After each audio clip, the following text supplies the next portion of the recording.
Binaha ang ilang panig ng Davao City kagabi. Ilang kalsada po ang nalubog sa tubig gaya ng National Highway sa Barangay Ilang at bahagi ng Rojas Avenue, Panakan at Tibungco. Rumagasa ang kulay tsokolate na tubig sa lungsod. Sa kabila po niyan ay nananatili sa safe level ang mga ilog sa Davao. Ang pag-uulan sa lungsod ay dahil sa mga local thunderstorm ayon sa Pag-asa. Muli po itong aasahan ngayong araw, hindi lamang sa Davao kundi sa iba pang lugar sa bansa. Kasama na ang Metro Manila.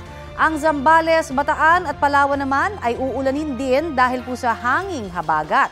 Walang direktang epekto sa lagay ng panahon ang bagong bagyo o tropical depression na binabantayan sa labas ng Philippine Area of Responsibility.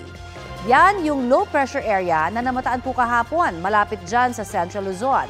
May lakas po yan ng hangin na aabot sa 45 km per hour ayon sa Pag-asa.